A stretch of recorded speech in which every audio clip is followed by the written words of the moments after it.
¿Alguna vez sentiste que nadie creía en ti, que tus sueños eran imposibles? Yo también lo sentí, cuando ella se burló de mi proyecto frente a todos.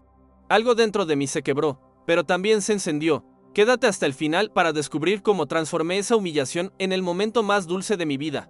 Cuando sostuve ese trofeo y pronuncié su nombre, bienvenido a El Último Acto, el canal donde las historias cobran vida y donde los momentos de redención pueden cambiar todo. Suscríbete ahora y activa las notificaciones para no perderte ninguna de nuestras historias que te mostrarán que siempre hay una segunda oportunidad. Todo comenzó en el último año de preparatoria en el Instituto San Martín de Sevilla. Yo era ese chico que siempre pasaba desapercibido, ese que se sentaba en la última fila y que rara vez levantaba la mano. No era popular, no era deportista. Y definitivamente no era el típico estudiante que todos admiraban. Mi nombre es Alejandro Méndez, y durante 17 años de mi vida fui prácticamente invisible. Mi pasión siempre fue la ciencia, específicamente la física cuántica. Mientras otros chicos soñaban con ser futbolistas o youtubers famosos, yo soñaba con partículas subatómicas y teorías que pocos entendían. Mi habitación estaba llena de libros de Stephen Hawking y Neil deGrasse Tyson, y mi póster favorito no era de un grupo de música, sino del modelo estándar de física de partículas. Sí, lo sé, no era exactamente el tipo de cosas que te hacen popular en el instituto. En el otro extremo del espectro social estaba Valentina Ruiz, alta, con una melena castaña perfecta que siempre llevaba suelta, ojos color miel y una sonrisa que podía iluminar toda la clase. Era la capitana del equipo de debate, presidenta del consejo estudiantil. Por si fuera poco, la mejor estudiante de nuestra promoción. Todos la admiraban, todos querían ser como ella o estar con ella, y yo simplemente la observaba desde lejos, sabiendo que éramos de mundos completamente diferentes. Nunca habíamos intercambiado más de 10 palabras hasta aquel día. El profesor Montero, nuestro tutor de ciencias, anunció que se celebraría la Feria Nacional de Ciencias y que nuestro instituto podría enviar un proyecto.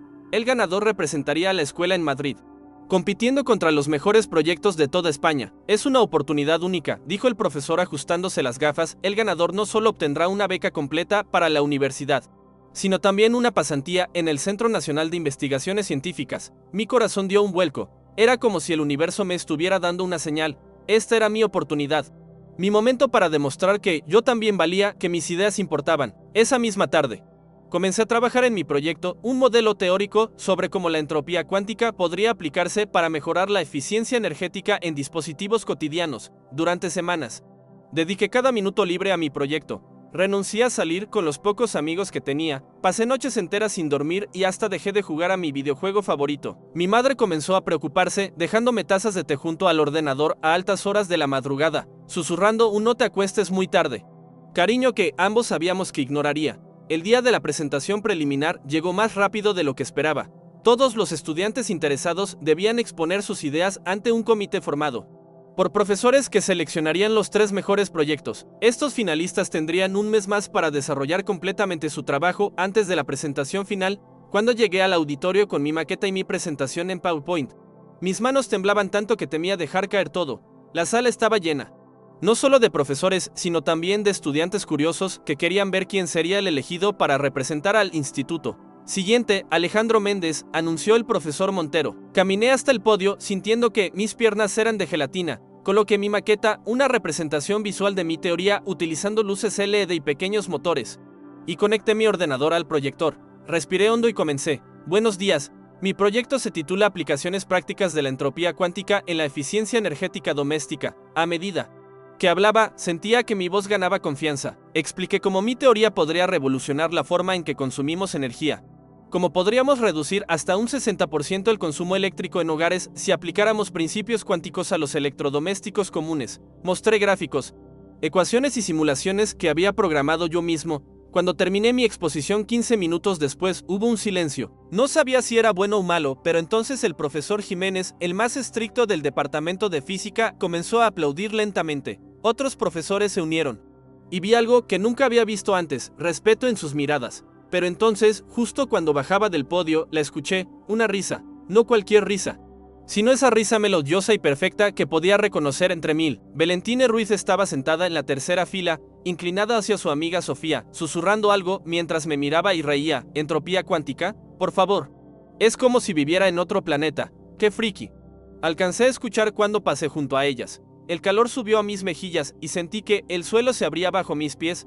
Todo el orgullo que había sentido momentos antes se evaporó como si nunca hubiera existido. Caminé rápidamente hacia mi asiento, deseando ser realmente invisible. Valentina subió al escenario después. Su proyecto era sobre bioplásticos derivados de residuos agrícolas, algo práctico, tangible y fácil de entender. Habló con tal soltura y carisma que tenía a toda la audiencia cautivada. Su maqueta era impresionante, con muestras reales de bioplásticos que había creado utilizando cáscaras de naranja y otros desechos. A diferencia de teorías abstractas que nunca saldrán de un papel, mi proyecto ofrece una solución real a un problema urgente. La contaminación por plásticos, dijo mirándome directamente, con una sonrisa que parecía amable para todos, pero que para mí estaba cargada de condescendencia. Cuando se anunciaron los 3 finalistas, no me sorprendió escuchar el nombre de Valentina. Lo que sí me sorprendió fue escuchar el mío justo después. El tercer finalista fue Carlos Duarte, con un proyecto sobre inteligencia artificial aplicada a la detección temprana de enfermedades cardíacas. El profesor Montero nos reunió a los 3 después del evento. Tienen exactamente un mes para desarrollar completamente sus proyectos. La presentación final será ante un jurado de científicos del Centro Nacional y representantes del Ministerio de Ciencia e Innovación. Es la oportunidad de sus vidas, así que aprovéchenla. Mientras salíamos de la sala, Valentina se acercó a mí. Por un momento, mi corazón se aceleró pensando que tal vez me felicitaría o se disculparía por su comentario. Suerte con tu proyecto de ciencia ficción, Méndez, dijo con una sonrisa que no llegaba a sus ojos. Va a ser divertido verte intentar explicar algo que ni tú mismo entiendes a científicos reales. Quise responder, defenderme, pero las palabras se quedaron atascadas en mi garganta. Simplemente la vi alejarse, rodeada como siempre de amigos y admiradores, mientras yo permanecía solo, aferrado a mis papeles y a un sueño que de repente parecía demasiado grande. Esa noche no pude dormir. Las palabras de Valentina resonaban en mi cabeza una y otra vez. ¿Y si tenía razón? ¿Y si mi proyecto era demasiado teórico, demasiado abstracto? ¿Y si hacía el ridículo frente a científicos reales? A la mañana siguiente, con ojeras y el ánimo por los suelos, me dirigí al instituto. En el pasillo me encontré con el profesor Martínez, el anciano profesor de física que estaba a punto de jubilarse y que rara vez hablaba con los estudiantes. Alejandro, me llamó con su voz rasposa. Tu proyecto sobre entropía cuántica es fascinante. Me detuve en seco, sorprendido. ¿De verdad lo cree, profesor? No lo creo, lo sé, respondió ajustándose las gafas. Hace 40 años, cuando estaba en la universidad, propuse algo similar. Me dijeron que era imposible, que estaba perdiendo el tiempo. Abandoné esa línea de investigación y me convertí en profesor. A veces me pregunto qué habría pasado si hubiera tenido el valor de seguir adelante. Sus palabras fueron como un bálsamo para mi espíritu herido. Pero profesor, Valentina tiene razón en algo. Mi proyecto es teórico. No tengo un prototipo real que funcione. El profesor Martínez sonrió. ¿Y quién dice que no puedes construirlo? Tenemos un laboratorio, tenemos componentes. Lo que falta es tiempo y determinación, y creo que tú tienes ambos. Así comenzó el mes más intenso de mi vida. El profesor Martínez se convirtió en mi mentor, quedándose conmigo después de clases, ayudándome a transformar mi teoría en algo tangible. Conseguimos piezas de viejos electrodomésticos. Compramos componentes electrónicos con el escaso presupuesto del instituto y hasta contactamos con un antiguo alumno que ahora trabajaba en una empresa de tecnología para que nos donara algunos semiconductores especiales. Mientras tanto, veía a Valentina trabajar en su proyecto con un equipo de amigos que la ayudaban. Todos en el instituto hablaban de cómo su bioplástico revolucionaría la industria, de cómo seguramente ganaría no solo la competencia local, sino también la nacional. Cada vez que me cruzaba con ella en los pasillos, me dirigía esa sonrisa condescendiente que ya conocía tan bien. A 2 semanas de la presentación final, sufrimos un revés importante. El prototipo en el que habíamos estado trabajando, un pequeño refrigerador modificado para funcionar con nuestro sistema de eficiencia cuántica, se sobrecalentó y literalmente se derritió, casi provocando un incendio en el laboratorio. Es imposible, dije dejándome caer en una silla, mirando los restos chamuscados de nuestro trabajo. Valentina tenía razón, esto es solo ciencia ficción. El profesor Martínez, en lugar de desanimarse, parecía extrañamente emocionado. Al contrario, esto es ciencia real. Si no fracasas varias veces, no estás intentando nada nuevo. Edison falló 1000 veces antes de inventar la bombilla. No tenemos tiempo para 1000 intentos. Profesor, la presentación es en 2 semanas. Entonces tendremos que ser más inteligentes que Edison, respondió con una chispa en los ojos. Creo que el problema está en el regulador de temperatura. Necesitamos repensar completamente esa parte del diseño. Esa noche no volví a casa. Llamé a mi madre para decirle que me quedaría en el laboratorio y ella, preocupada pero comprensiva, me trajo una muda de ropa y comida suficiente para un regimiento. Estoy orgullosa de ti, hijo, me dijo besándome en la frente. Ganes o pierdas, ya has demostrado de que estás hecho. Las siguientes 2 semanas fueron un borrón de cálculos, soldaduras, programación y pruebas. Dormía apenas 4 horas por noche, a veces en un sofá viejo que había en el laboratorio. Mi dieta consistía principalmente en café y sándwiches que mi madre o el profesor Martínez me traían. Perdí 5 kilos y ganó unas ojeras impresionantes, pero poco a poco. Nuestro nuevo prototipo empezó a tomar forma. La víspera de la presentación final, a las 3 de la madrugada, conectamos el prototipo final, un sistema completo que incluía un pequeño refrigerador, una lámpara y un ventilador, todos funcionando con nuestro sistema de eficiencia energética basado en principios cuánticos. Momento de la verdad, dijo el profesor Martínez mientras conectábamos el medidor de consumo eléctrico. Contuvimos la respiración mientras los números aparecían en la pantalla. Y entonces, 67%. Menos de consumo, exclamé incrédulo, mirando los datos una y otra vez para asegurarme de que no estábamos cometiendo un error. Lo lograste, Alejandro. El profesor me dio una palmada en la espalda tan fuerte que casi me caigo. Tu teoría funciona, realmente funciona. Nos quedamos mirando el prototipo durante lo que pareció una eternidad, observando cómo los aparatos funcionaban perfectamente mientras el medidor confirmaba el bajo consumo energético. Era real, no era ciencia ficción, era ciencia.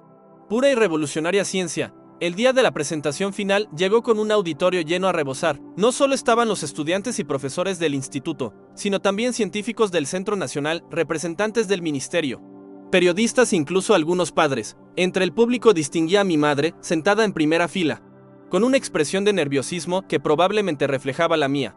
Carlos fue el primero en presentar su proyecto de inteligencia artificial. Su presentación fue impecable, con demostraciones en tiempo real de cómo su algoritmo podía detectar anomalías cardíacas en electrocardiogramas que los médicos habían pasado por alto. El público aplaudió entusiasmado. Cuando terminó, luego fue el turno de Valentine. Como era de esperar, su presentación fue perfecta. Habló con fluidez, sin notas, mostrando diferentes aplicaciones de su bioplástico, desde bolsas de compra hasta componentes para prótesis médicas. Cuando mencionó que ya había sido contactada por una empresa interesada en su tecnología, el auditorio estalló en aplausos.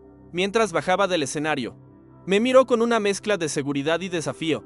«Supera eso, Méndez», susurró al pasar junto a mí. «Alejandro Méndez», anunció el presentador. Proyecto, aplicaciones prácticas de la entropía cuántica en la eficiencia energética doméstica. Subí al escenario con nuestro prototipo cubierto por una tela. El profesor Martínez me había ayudado a transportarlo y ahora me daba un pulgar arriba desde la primera fila junto a mi madre. «Buenos días», comencé, sorprendido de lo firme que sonaba mi voz a pesar del terremoto interno que sentía. Hace un mes presenté una teoría. Hoy les traigo una realidad. Destapé el prototipo y expliqué detalladamente cómo funcionaba. Mostré cómo los principios de la entropía cuántica, aplicados correctamente, podían reducir drásticamente el consumo energético sin comprometer la eficiencia. Hice una demostración en vivo, conectando y desconectando nuestro sistema, mostrando las lecturas del medidor de consumo. Este es solo el comienzo, expliqué. Imaginen este sistema aplicado a toda una casa, a un edificio de oficinas, a una ciudad entera. Podríamos reducir nuestro consumo energético global en más de la mitad, disminuyendo la dependencia de combustibles fósiles y combatiendo el cambio climático. Mientras hablaba, noté que la expresión de algunos científicos en primera fila pasaba de la curiosidad al asombro. Uno de ellos, un hombre mayor con una barba blanca impecable, se inclinó hacia adelante, estudiando intensamente el prototipo con unos ojos que brillaban de interés. Al terminar mi presentación, hubo un momento de silencio antes de que el aplauso comenzara. Fue creciendo gradualmente hasta convertirse en una ovación. El científico de la barba blanca fue el primero en ponerse de pie, seguido por otros. Pronto, gran parte del auditorio estaba de pie, aplaudiendo. Bajé del escenario con las piernas temblorosas, incapaz de creer lo que acababa de suceder. El profesor Martínez me abrazó con fuerza y mi madre lloraba silenciosamente a su lado. Después de que los 3 finalistas presentaran, el jurado se retiró a deliberar. Fue la hora más larga de mi vida. Me senté en un rincón del auditorio, demasiado nervioso para hablar con nadie. Vi a Valentine rodeada como siempre de amigos, todos asegurándole que la victoria era suya. Carlos conversaba animadamente con algunos representantes del ministerio que parecían impresionados con su trabajo. Finalmente, el jurado regresó. El científico de la barba blanca, que resultó ser el doctor Fernando Alcázar, director del Centro Nacional de Investigaciones Científicas, tomó el micrófono. «Hemos presenciado 3 proyectos excepcionales hoy», comenzó. 3 jóvenes mentes brillantes que representan el futuro de la ciencia española. La decisión no ha sido fácil, pero debe tomarse. Hizo una pausa dramática, sosteniendo un sobre en su mano. El tercer lugar es para Carlos Duarte, con su proyecto de inteligencia artificial para la detección de enfermedades cardíacas. El auditorio aplaudió mientras Carlos subía al escenario para recibir un certificado y una pequeña placa. El segundo lugar es para Mi corazón latía tan fuerte que temía que todos pudieran escucharlo. Valentine Ruiz, con su proyecto de bioplásticos derivados de residuos agrícolas. Un murmullo recorrió la sala. Valentine, visiblemente sorprendida, subió al escenario con una sonrisa forzada. No podía creer que no hubiera ganado. Ni yo tampoco, para ser honesto, el primer lugar. Representando al Instituto San Martín en la Feria Nacional de Ciencias con una beca completa para la universidad y una pasantía en nuestro centro. El tiempo pareció detenerse. Contuve la respiración. Alejandro Méndez, con su revolucionario proyecto sobre eficiencia energética basada en principios cuánticos. El auditorio estalló en aplausos. Sentí que alguien me empujaba hacia el escenario. Era el profesor Martínez, con lágrimas en los ojos. Ve, muchacho, es tu momento. Me dijo, subí al escenario como en un sueño. El doctor Alcázar me entregó un trofeo de cristal y un sobre con el certificado de la beca. Me acerqué al micrófono, aturdido. Gracias, comencé, sin saber realmente qué decir. Este proyecto no habría sido posible sin el apoyo del profesor Martínez, que creyó en mí cuando ni yo mismo lo hacía, y mi madre, que me alimentó y me dio fuerzas durante estas semanas de trabajo intenso. Hice una pausa, y entonces la vi. Valentine estaba de pie a un lado del escenario, con su placa de segundo lugar en las manos y una expresión que no podía descifrar. Nuestras miradas se encontraron por un segundo. También quiero agradecer a Valentine Ruiz, dije, sorprendiéndome a mí mismo cuando se rió de mi proyecto hace un mes. Me dio exactamente lo que necesitaba, la motivación para demostrar que estaba equivocada. A veces necesitamos que alguien no crea en nosotros para demostrarnos a nosotros mismos de que somos capaces. Un silencio sepulcral cayó sobre el auditorio. Vi a Valentine palidecer, consciente de que todos sabían ahora lo que había hecho, pero entonces añadí, espero que ambos aprendamos de esto. Yo aprendí que las teorías deben convertirse en acciones para cambiar el mundo. Tal vez Valentine aprendió que nunca debemos subestimar a nadie, ni sus sueños, por extraños que parezcan. Levanté el trofeo sobre mi cabeza. Este premio es para todos los invisibles, los subestimados, los que sueñan con cambiar el mundo desde la última fila. No dejen que nadie les diga que no pueden hacerlo. La ovación que siguió fue ensordecedora. Mientras bajaba del escenario, varios científicos se acercaron a hablarme, entregándome tarjetas, haciéndome preguntas técnicas sobre mi proyecto. Era surrealista. Cuando finalmente pude alejarme del tumulto, busqué a Valentine. La encontré sola en un rincón del vestíbulo, mirando su placa de segundo lugar. Felicidades, le dije, extendiendo mi mano. Ella me miró con ojos brillantes. ¿Eran lágrimas? Te lo merecías, respondió tomando mi mano. Lo que dijiste ahí arriba fue muy maduro. Yo habría usado mi discurso para humillarte, como tú tenías todo el derecho de hacer conmigo. No se gana nada con humillar a otros, respondí, recordando todas las veces que me había sentido exactamente así, humillado, invisible, insignificante. Tu proyecto es asombroso, Alejandro, dijo con una sinceridad que nunca antes había visto en ella. Realmente podrías cambiar el mundo con él. El tuyo también es increíble, respondí. Esos bioplásticos tienen un potencial enorme. Nos quedamos en silencio por un momento, como si ninguno de los dos supiera qué decir a continuación. ¿Sabes?, dijo finalmente, necesitamos ambos enfoques para resolver los grandes problemas, la teoría y la práctica, lo abstracto y lo concreto, como la física cuántica. Sonreí. A veces las partículas son ondas, a veces son partículas. Depende de cómo las observes. Ella soltó una risa, pero esta vez no había burla en ella. No tengo idea de lo que estás hablando, pero supongo que tendré que aprender si vamos a colaborar en el futuro. ¿Colaborar?, pregunté sorprendido. En el Centro Nacional, explicó, el doctor Alcázar acaba de ofrecerme una pasantía también. Al parecer, quedó muy impresionado con ambos proyectos y cree que podríamos formar un buen equipo. Dice que necesitan mentes que piensen fuera de la caja. No pude evitar sonreír. El universo tenía un sentido del humor peculiar. Eso sería interesante. Esa tarde, mientras caminaba a casa con mi trofeo y mi beca, reflexioné sobre cómo la vida puede cambiar en un instante, cómo las palabras pueden herirnos profundamente, pero también cómo podemos usar ese dolor como combustible para alcanzar alturas que nunca imaginamos posibles. Un mes antes era invisible, ahora había científicos interesados en mi trabajo, una beca para la universidad que mis padres nunca habrían podido pagar y un futuro lleno de posibilidades, todo porque alguien se rió de mi sueño, y en lugar de abandonarlo, decidí luchar por él con más fuerza que nunca. A veces, nuestros mayores detractores se convierten inadvertidamente en nuestros mejores motivadores, y a veces, tomar un trofeo y pronunciar su nombre es la forma más dulce de cerrar un capítulo y comenzar uno nuevo, uno donde todos podemos crecer, aprender y tal vez incluso cambiar el mundo juntos. ¿Te ha gustado esta historia de superación y redención? ¿Tienes tú también una experiencia donde alguien no creyó en ti y pudiste demostrar tu valor? Cuéntamela en los comentarios. Y si quieres más historias como esta, historias que te inspiren, te emocionen y te recuerden que siempre hay una oportunidad para brillar. Suscríbete a El Último Acto, activa las notificaciones para no perderte ninguna historia y recuerda, a veces, nuestros mayores obstáculos se convierten en nuestros mejores impulsos hacia el éxito. Nos vemos en la próxima historia.